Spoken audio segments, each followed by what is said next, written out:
फूफा की गुड्डू से ज़्यादती की कोशिश।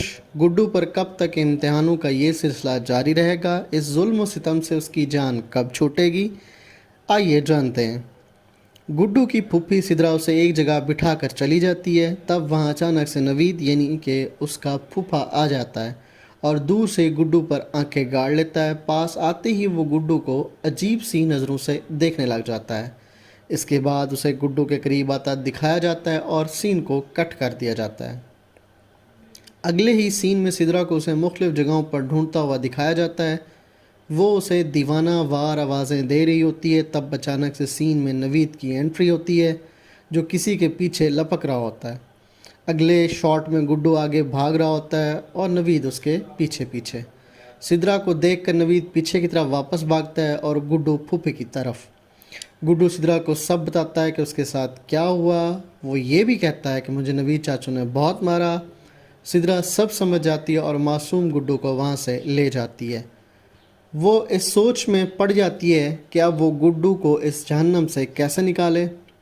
उसे अपने भाई का हाथ जोड़े चेहरा दिखाई देता है जब वो गुड्डू को उसे सौंप कर जाता है और उसका ख्याल रखने को कहता है।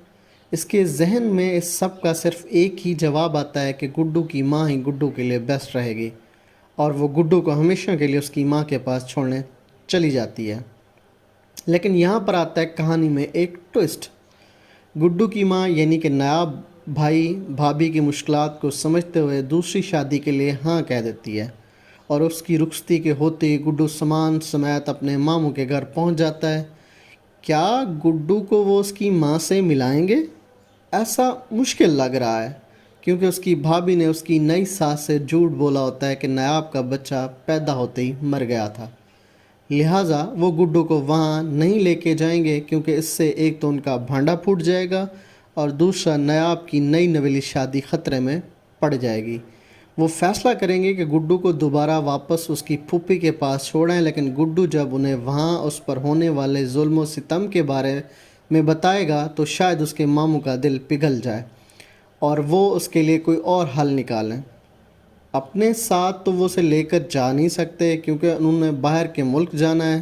हो सकता है वो किसी अपने दोस्त के पास छोड़ दें या कोई और आसान हल निकालने की कोशिश करें।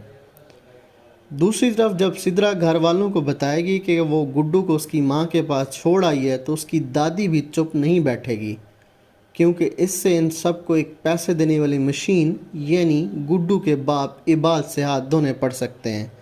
तो वो भी गुड्डू को वापस लाने के लिए कोई कसर नहीं छोड़ेंगे। बहरहाल देखते हैं कि ऊँट किस करवट बैठता है। इसके लिए करते हैं अगली किस्त का इंतज़ार। तो देखते रहिए और जुड़े रहिए। शुक्रिया।